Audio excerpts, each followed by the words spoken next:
Hi everyone, welcome to Island Ripple. We are here at Chef Robbie's Restaurant and Bar in Rodney Bay, and we're here for another exciting interview. I am being dressed and accessorized by Wings of Love at the Dream Plaza in Rodney Bay. And I have here with me Mrs. Elizabeth Lewis. She is the coordinator for the Community Reentry Program, and it's a pilot program that we're going to find out more information on, and I know this is a piece of knowledge that you will definitely pass on.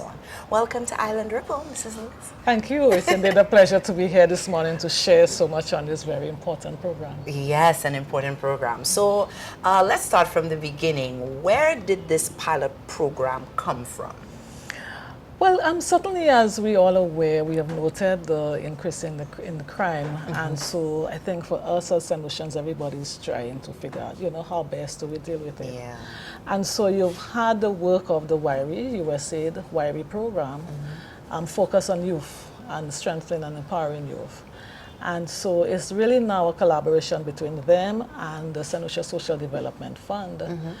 To look at another aspect of the whole crimes affair, and to look at the issue of persons who themselves were incarcerated and how they are being reintegrated into the society. So it's, of course, SSDF, is a subsidiary of the government of St. Lucia, so it's the wider government of St. Lucia, along with USAID WIRI program, and so we have developed this Community Reentry Program, for which I'm now the coordinator. Very, very interesting. It's a pilot program for us. There are many facets to this program, and so, we are looking to see how best it can assist in reducing our crime in St. Lucia through one aspect of dealing with persons who themselves have committed offenses, but are now prepared to make a change in their life for the better. Okay, well, that is very important. So is it a program that works together with the Bodily Correctional Facility, or is it like, do you have some other subsidiaries involved? The good thing about this program is a program that we work with a number of agencies. So the Bodily Correctional Facility, as you said, certainly is one of those. We work very closely with the CARE, the Center for Adult Renewal Education, the CARE. Belfund is a significant partner for us. The Department of Probation and Parole, RISE. So we have, you see, it's not a standalone. You need the support, of all those other agencies to really get this program to become a success at this point. And as I said, we have the support of USAID and the WIRI program in particular. Okay, so how does, say for example, someone whose family member was incarcerated and they're trying to get back into society? I mean, a lot of us can attest that that is difficult, especially when one has a police record there. They can't exactly get a regular job. So what would be the steps to be connected to your program? Before I even respond, let me just say that the program is really premised on second chances. It's, giving people second chances, and I want to lay that out there. It's voluntary, so nobody is forcing anybody to be part of this program. But we work very closely with the Bodily Correctional Facility in getting persons who are interested. So initially we looked at persons who themselves would have been incarcerated but would be leaving the facility within a 6-month period. And I was really interested, like I said, in changing their lives, but needed somebody to help them through the process. So we had approached Bodily Correctional Facilities. So like I said, most of them, we even worked with the Boys Training Center as well. Our recruitment is done by probation and parole. So there is a number of steps that they go through. We assessed persons to determine whether they qualify for the program. And they use what we refer to as a dynamic factors assessment. It looked at the risk, it looked at their support systems, it looked at themselves, whether they want to make that change.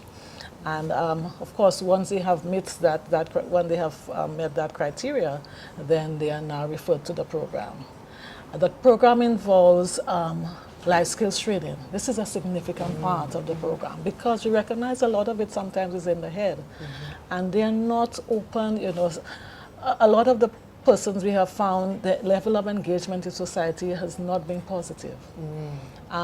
They have not attained a level of education that will allow them to process in a way that, that keeps them out of crime. So Life Skills program, which is facilitated by the care school, it's a 120-hour program that they must attend, and a number of topics. We looked at self-care, we looked at self-assessment, we look at employment. It covers a wide range of topics which the participants will be part of. Following that though, and then they have to do what career counseling. But even before we do all of that, we meet with them to go through and to understand them and for them to understand what they are getting themselves into. True. For us to develop a plan with them, what we refer to as a pathway plan. So they sit with wraparound officers. The program has wraparound officers. We have a psychologist. So they sit with the wraparound officers and they plan their path, because it's an 18-month program. And so we don't have time to, to lose. Yeah. And so they sit with on the pathway plan and we plan the process, what it is you want to do. What would you like for your life? Who are your support systems? That is a very important part for us. Who really are their support system? And so coming out of that now, we help them work along the path. Now that is their pathway plan, not ours. This is what they said we want to do. All we are doing, we are facilitating them in this process. So like I said, they do once they agree to all of that, they do the life skills, we do the life coaching. And then we move to what we call a 3-track system. Okay. That 3-track system is where they tell you what it is they want to do really. Whether they want, the options are micro enterprise or entrepreneurship, job placement, or they may simply just want to learn a trade, whether they want to get involved in that level. And so once they indicate to us, then we know which direction to place them. We work very closely with business spaces. So if they want job placement, once they have done their career counseling and they understand exactly what is involved, we go to those business places to place them. I must tell you that's where we're at in the program at this point. Oh, okay. Remember I said it's a pilot program. Yeah. So we're still facing some challenges though, because the concept of second chance for a person who has been incarcerated in St. Lucia is not one that that appeal to many people. We still feel that, we need to be punitive even after they would have served their time. Correct, yeah. Another critical factor for us in that is the age range, because we are dealing with youth. We're looking at persons who are 18 to 35 years. Okay, so that's the bracket. That's the bracket. Yeah. Okay. Both male and female. Okay. Both male and female. So that is the age range, and so there is still a great opportunity for them to make an adjustment and a change in their life. I must tell you though that at this point, the cohort that we have seen persons who are really interested, who really want to make that change, who said to you, my life prior to being incarcerated was not a good one. We see the impact of poor family dynamics. We see the impact of poor parenting. We see the impact of lack of education or poor engagement with the education system. Many of them, they dropped out of school. Right. Many of them dropped out. And so they now are recognizing that somebody now is interested and wants to give them a better life. Again, like I said, it's really up to them. Yeah. So they have come on board, and we have a core group who have been doing quite well. Okay. We are just about to set the second cohort of persons.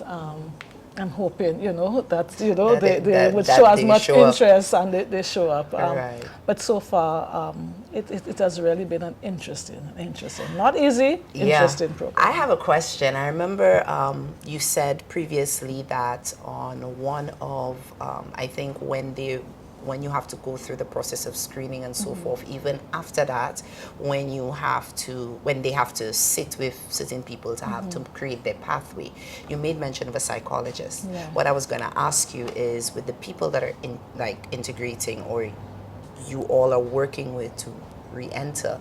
Are you planning on working like with their mental health? Because a lot of young men and women, when they go through that incarceration process, it does something to their mental, and even before they came into actually being arrested and whatnot, that causes a lot.